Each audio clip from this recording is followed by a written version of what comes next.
Hello everybody, welcome back to my channel. Today's video is about introducing solids to your baby. So if you are at that stage with your baby, then this video is for you. I talk about which foods you should choose first and why those are good options. Also talk about sort of the steps that you should take when you're introducing foods, and also just some other important factors to keep in mind during the process. So to start off, I just want to remind you to check with your physician or primary doctor to make sure that your baby is ready to start eating solids. You really want to make sure that it's safe and that it's an appropriate time, because even though your baby might be 5 or 6 months, that doesn't mean that they're necessarily ready. Some signs to look for would be like if they're able to hold their head up on their own. Let's say if you put them in a high chair, or if you're holding them, are they able to hold their head up on their own? So yeah, that's just one thing to look out for, but always talk to your doctor and make sure that your baby specifically is ready for this new stage in their life, because you don't want to do anything that's not safe for them. So just keep that in mind. So first off, when you're introducing solids to your baby, you can always start with a puree, which is just like a mashed up fruit or vegetable type of food that they can swallow easily. When you're introducing this puree to your baby, one really important thing to keep in mind is that you want to introduce one food at a time, and not just like one food a day. You want to introduce one food over about 3 or 4 days, because sometimes it might take a while for their body to respond to it.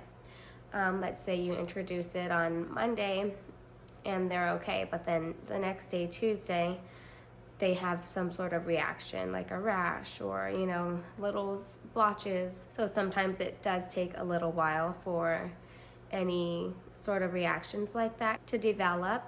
So you really want to only introduce one food at a time over the course of 3 to 4 days.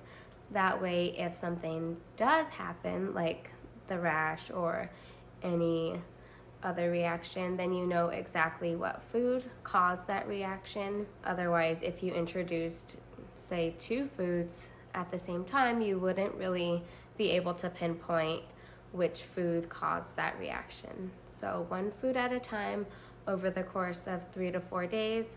After the 4th day, you can introduce a second food and then continue forward. Also, when you first start introducing solids, so let's say you're introducing a puree to your baby, like avocado or sweet potato. One thing that you can do to sort of transition them into this is to mix that puree with milk that they're drinking. So if they're drinking breast milk, put some of your breast milk in the puree or formula, whatever they're drinking, and that way they kind of have a familiar taste, something that they're used to, because obviously the sweet potato or whichever puree you choose, that veggie is not really a taste that they're accustomed to. So if you have something like your breast milk or formula, they taste that and they realize, oh, I know this flavor, but there's also this new flavor, which is the option of your choice, like the sweet potato. So that little familiarity for them sort of helps the transition go a little smoother. And so yeah, that's just one thing that I've always done. If you're introducing a new food for the day, you really want to do that in the morning or early afternoon.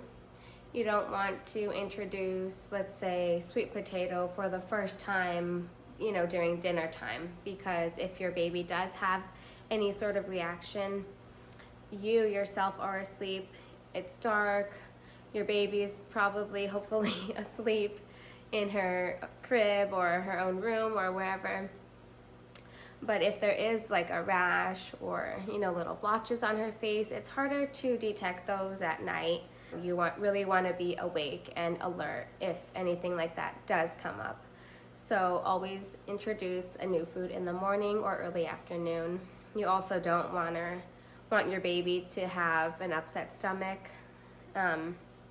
like overnight if you choose to introduce a new food in the evening time.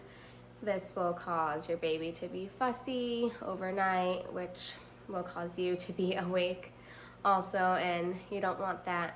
So always introduce a new food in the morning. That way you can kind of monitor any changes that may occur with a new food, because you never know if your baby will have an allergy to something. So it's best to just monitor it throughout the day. So after you introduce your baby's first food, now it's been like 3 to 4 days, your baby has tasted a new food. Let's say it's avocado. So at this point you can now introduce a second food.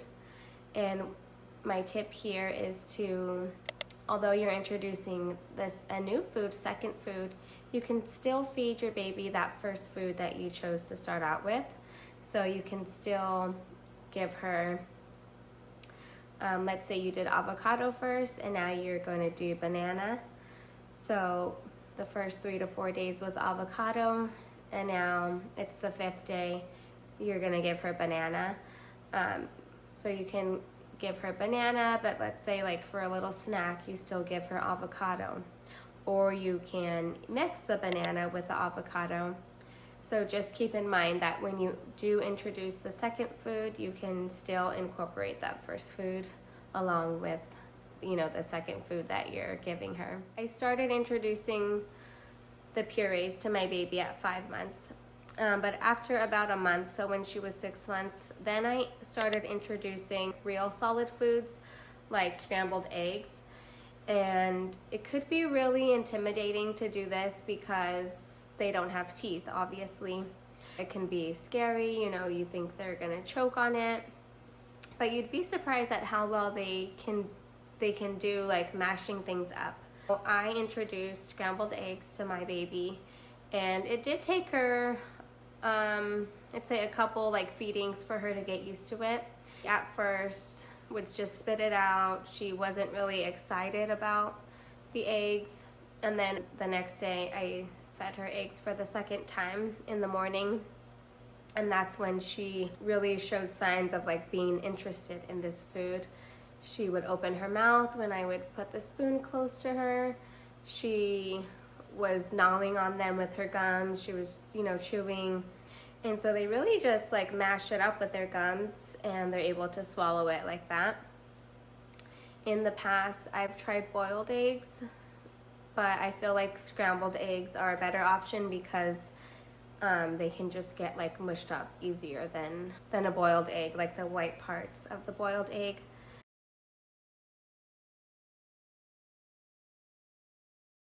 Some great options are sweet potato, pumpkin, carrots, butternut squash, like we mentioned, banana, avocado.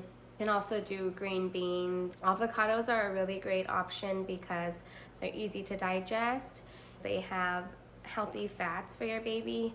And they have a lot of vitamins, vitamin E, fiber, lots of potassium. And I think when kids like between 6 months to 1 year, it's really important that they're getting a lot of healthy fats. Really important for their brain. Avocado would be a great option because it has healthy fats. Also, the yolk in the eggs is a good source of iron actually. So this is a pretty good option to introduce early. Or there's lots of options to choose from, and just see what your baby likes. They are not gonna like everything. It's kind of challenging to feed them purees sometimes. So just take it one day at a time. They're probably not going to love it at first. It's a new thing to them and they're getting used to it just like you are. Try to see what they like, and I remember my baby really liked pumpkin. And so of course, you know, I chose pumpkin for a few days, and then after like 5 days I was like, why aren't you eating? Why are you closing your mouth? And then Michael's like, well, you've given her pumpkin like every day, so she's probably tired of it. So basically just, keep that in mind. Switch it up if you see that they're getting tired of something. Okay, so my last tip surrounding feeding your babies solids is to really just allow your baby to explore. Even before you introduce any food, you could even just get them used to the spoon, allow them to hold the spoon, play with the spoon. They'll probably put it in their mouth.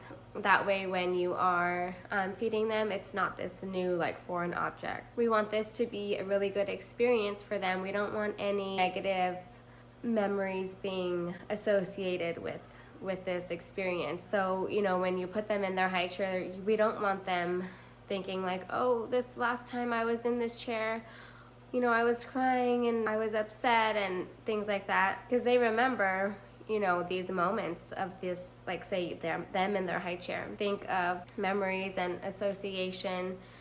They're gonna associate that high chair with a negative memory. So you really want to make this just a fun experience for them, allow them to explore, feel the food, feel the texture. It's gonna get really messy, but I think if you allow them to have this positive experience, in the long run, it'll be worth it, because then once they're 1 or 2, they'll be really good eaters. This is my 3rd baby, so I have done this now 3 times. I can honestly say that my 2 older kids are really great eaters. So this is the method that I started out with. I will just sort of keep you along for the journey of feeding in general. So I'll probably make more videos regarding those next steps of feeding, but if you have any questions until then, don't be afraid to reach out. Hope this helps, and subscribe for more videos surrounding motherhood. I would love to have you part of the community as I share my experience with motherhood and try to share what I know just to help anyone out there. Okay, thanks for watching.